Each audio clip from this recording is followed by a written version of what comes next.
I Sushant Sahu, teacher in social studies. Welcome you all to class 6, civics, chapter number 6. It is rural administration. हमारा जो शासन व्यवस्था है, जैसे कि गांव लोगों के लिए अलग है, विलेज एरिया के लिए अलग है और टाउन और सिटी एरिया के लिए अलग है. So today we'll discuss about the administrative system in village areas or rural areas. So let us start. Introduction. India is a vast country with a vast land area. Bharat एक बहुत बड़ा देश है और इसमें there are more than 6 lakh villages in India. 6 lakh से ज़्यादा गांव हैं भारत में. It is not provided basic necessities like water, electricity, roads to all these villages. इसका मतलब है सारे गाँव को ये जब सुविधाएं हैं, जो अपॉर्चुनिटीज़ है, फैसिलिटीज़ है, वाटर कनेक्शन का, इलेक्ट्रिसिटी का, रोड का, सारे गांव को नहीं गया है. To keep villages on track. गाँव को सब डेवलपमेंट को ये दिशा में लाने के लिए it is necessary to maintain law and order in villages. गांव में लॉ एंड ऑर्डर, कानून व्यवस्था सही तरह से ये कंटिन्यू होना चाहिए. एंड जैसे कि रिकॉर्ड रखना ज़मीन का, रेवेन्यू कलेक्शन करना, और ये जो काम है ये सब रूरल एडमिनिस्ट्रेशन का है, जो कि लोकल गवर्नमेंट जो हम कहते हैं, पंचायती राज सिस्टम. राइट, आगे देखते हैं. इसमें आप लोगों का चैप्टर में एक स्टोरी बताया गया है. The story it is a village story. It is regarding A quarrel. दोनों के बीच में झगड़ा हो रहा है, मोहन और रघु के बीच में. ये झगड़ा ज़मीन को लेके. इसमें रघु ने मोहन का ज़मीन के साइड को थोड़ा ज़्यादा अपना ज़मीन को बढ़ा लिया है, एक्सटेंड कर लिया है.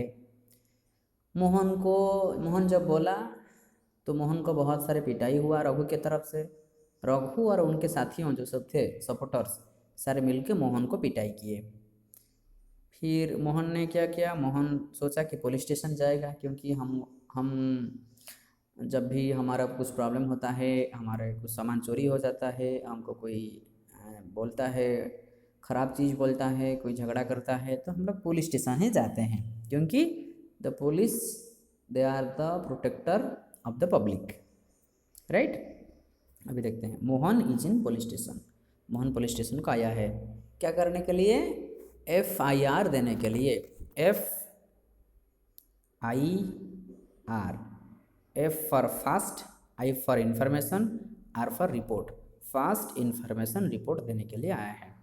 तो उसके बाद सब ये सच में है या नहीं, कौन देखे थे ये झगड़ा जब हुआ, सच में रघु अपना ज़मीन को मोहन के ज़मीन की तरफ बढ़ाया है या नहीं, तो ये सब इन्वेस्टिगेशन पुलिस करेंगे. उसके बाद सब होगा. विदाउट एनी प्रूफ, कुछ गवाह के बिना ये केस सॉल्व नहीं हो सकता है, कोई भी केस. देखते हैं. Area of the police station.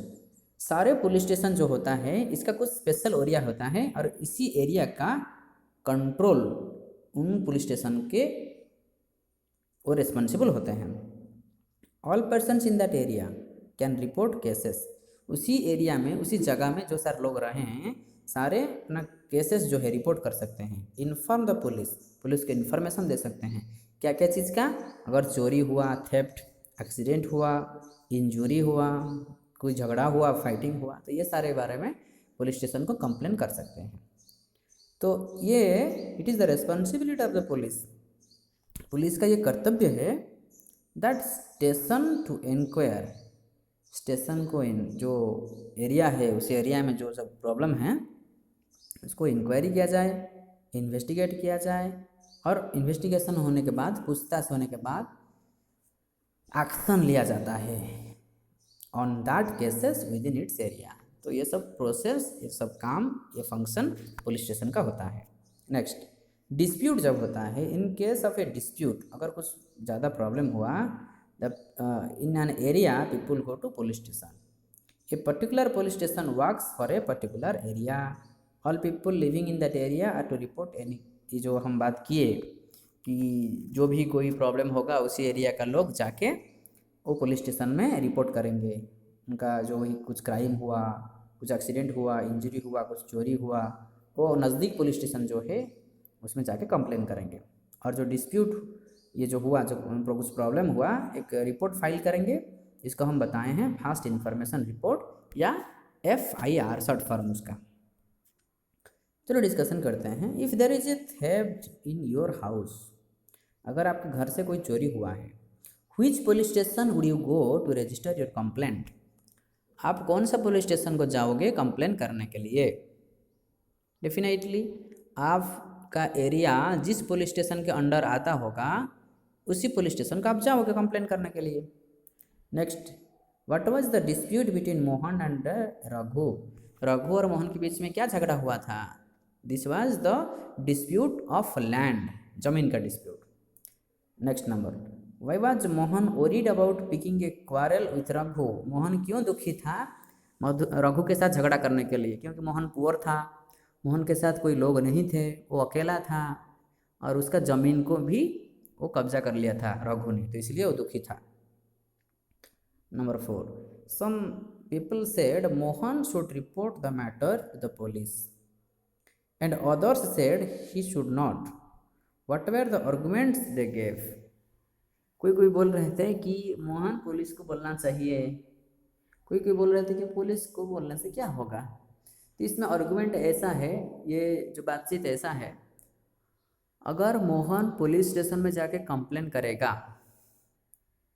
तो क्या होगा, मोहन को पुलिस की तरफ से प्रोटेक्शन दिया जाएगा और मोहन का सच में अगर उनका बात सच है तो इन्वेस्टिगेशन किया जाएगा और सच या झूठ जानने के लिए, तो उसके बाद जो उस झगड़ा में जो रिस्पॉन्सिबल है उसको सज़ा दिया जाएगा।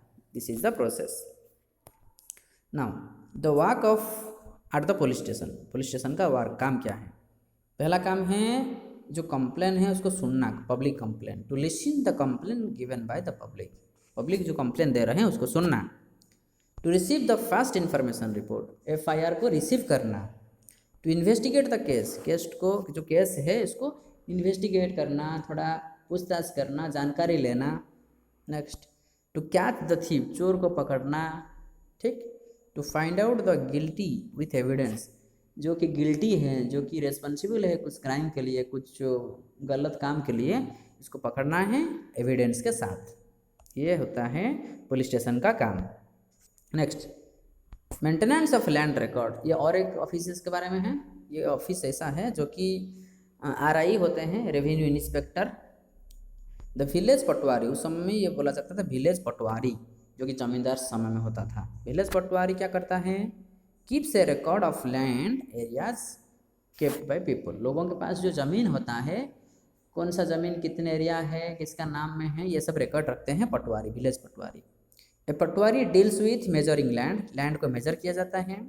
Maintaining the land records, land record को मेंटेन किया जाता है। ये जो कि डिफरेंट अलग अलग गांव के लिए अलग अलग पटवारी होते हैं।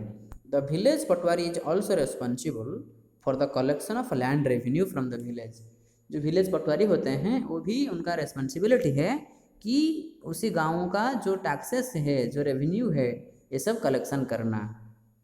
Next, the patwari is assisted by the other officers, patwari को मदद करने के लिए बाकी सारे ऑफिसर्स भी उनको साथ देते हैं। अब समझते हैं पटवारी होता है क्या है। Measuring land and keeping land records is the main work of the patwari, patwari का काम यह होता है लैंड को, ज़मीन को मेजरमेंट करना और जो सब लैंड का टैक्सेस है, टैक्स कलेक्शन करना, रिकॉर्ड रखना। और क्या है, patwari is known by different names, patwari का अलग अलग नाम से जाना जाते हैं, जैसे कि अलग अलग स्टेट में अलग अलग नाम होता है। कोई कुछ विलेज में ऐसे होता है, उनको बोला जाता है लेखपाल, कहीं जगह में कानूनगो, कहीं जगह में कर्मचारी, कहीं जगह में विलेज ऑफिसर, तो ये सब अलग अलग नाम में जाने जाते हैं, ठीक है। लेखपाल, कानूनगो, कर्मचारी और village officer. We will refer to this officer as patwari, तो उनको हम पटवारी बोलते हैं। Each patwari is responsible for a group of villages, एक ग्रुप मतलब 4-5 गांव को लेके एक पटवारी होते हैं। ये गांव के लिए, ये 4-5 गांव के लिए एक पटवारी, ये कुछ गांव के लिए एक पटवारी, ऐसे होते हैं। The patwari maintains and updates the records of the village, patwari जो हैं ये उनका गांव का जो रिकॉर्ड है, जो ज़मीन का रिकॉर्ड है, मेंटेन करके रखते हैं, ये records of the village. Okay, next, when is land record necessary? Land record कब नेसेसरी होता है, कब जरूरी होता है? पहला वाला point, a farmer wants to buy a plot of land from another. अगर एक किसान ने और किसी से ज़मीन खरीदना चाहता है तो अगर रिकॉर्ड नहीं होगा तो कैसे ज़मीन खरीदिएगा? Next, a farmer wants to sell her product to another. अगर कोई किसान या कोई इंसान ये अपना ज़मीन को बेचना चाहता है तो जो खरीदेगा वो तो देखेगा ना रिकॉर्ड, इसलिए रिकॉर्ड जरूरी। Next, a farmer wants a loan from the bank to dig a well in her land. उनका ज़मीन के ऊपर एक कुआं खोलना चाहता है, वेल, तो मांगेगा ना, बैंक मांगेगा कि आपका ज़मीन, कौन सा ज़मीन में आप कुआं खोलने वाले हो, तो इसलिए भी ज़मीन ज़रूरत है, ज़मीन का पट्टा या जो हम कहते हैं land record. A farmer wants to purchase fertilisers for his field. ठीक है, फर्टिलाइज़र खरीदना चाहता है तो a farmer wants to divide his property among his children. अगर कोई लोग, कोई इंसान, कोई किसान अपने जो बच्चे हैं उनके बीच में ये डिस्ट्रीब्यूट करना चाहते हैं, तो ये सब क्या होता है, जो ज़रूरत होता है, लैंड रिकॉर्ड का ज़रूरत होता है। ओके, देन रूरल एडमिनिस्ट्रेशन, ये कैसे एफिशिएंटली काम करता है? India is divided into states and union territories. Bharat में 28 स्टेट्स हैं अभी और 9 यूनियन टेरिटरी हैं। This territories are in turn divided into districts. ये जो टेरिटरी है और ये स्टेट्स हैं इसको कुछ डिस्ट्रिक्ट में डिवाइड किया गया है, और स्मूथ करने के लिए डिस्ट्रिक्ट को और छोटा छोटा टाउन में या गांव में डिवाइड किया गया है। डिस्ट्रिक्ट का हेडक्वार्टर जो है, जो कि सेंट्रल प्लेस में रहता है, जो कि सारे गांव को या सारे टाउन को ये मैनेज कर सके। जो रेवेन्यू डिपार्टमेंट होता है, जो टैक्स कलेक्शन करने का सारे काम को, ये ज़मीन का रिलेटेड काम को मैनेज करता है। डिस्ट्रिक्ट कलेक्टर जो होते हैं is the head of the revenue department. Revenue department का हेड होते हैं डिस्ट्रिक्ट कलेक्टर। जो तहसीलदार होते हैं, नायब तहसीलदार होते हैं, ये सब असिस्टेंट होते हैं। काम जो होता है उनको काम को और अच्छे से करने के लिए और कंफर्टेबली करने के लिए ये सब मदद करते हैं। नेक्स्ट, ये भारत का संविधान में एक अमेंडमेंट हुआ, एक बदलाव हुआ 2005 में जो हुआ था। ये कानून का नाम है हिंदू सक्सेशन अमेंडमेंट एक्ट। इसमें क्या होता है, एंशिएंट टाइम में सिर्फ बेटा को, पापा का जो संपत्ति है सिर्फ बेटा को दिया जाता था, ठीक है, share in their father's property. But ये हिंदू सक्सेशन एक्ट के अनुसार, हिंदू सक्सेशन अमेंडमेंट एक्ट 2005 के अनुसार, women are entitled to equal share in their father's property. Women को भी ये प्रॉपर्टी मिलेगा। अगर भैया को मिल रहा है तो बहन को मिलेगा, अगर सन को मिल रहा है तो डॉटर को मिलेगा। तो इसमें एक कार्टून है जिसमें बताया जा रहा है the daughter is telling a daughter's wish. इसमें जो पोएम है, father inherited our house from his father and everyone says he will leave it to brother, but what about me and my mother to expect a share in my father's home is not very humanly, I am told. But I really want a place of my own, not dowry of silk and gold. So the daughter is telling that I am not expecting any dowry, any gold, just I want of my own land. मैं सिर्फ ये चाहती हूँ कि मेरा पापा मुझे थोड़ा सा मेरे लिए ज़मीन दे दे, जहाँ ये ज़मीन का झगड़ा नहीं होगा, ये प्रॉपर्टी के लोग के झगड़ा नहीं हुआ होगा, कुछ कन्फ्यूजन नहीं होगा, कुछ क्वारल नहीं होगा, सारे खुशी से, शांति से ज़िंदगी जिएंगे। This is all about the chapter rural administration. The chapter is over here. Once again we'll meet in the next chapter, next video. Till that, take care of studies. Thank you all.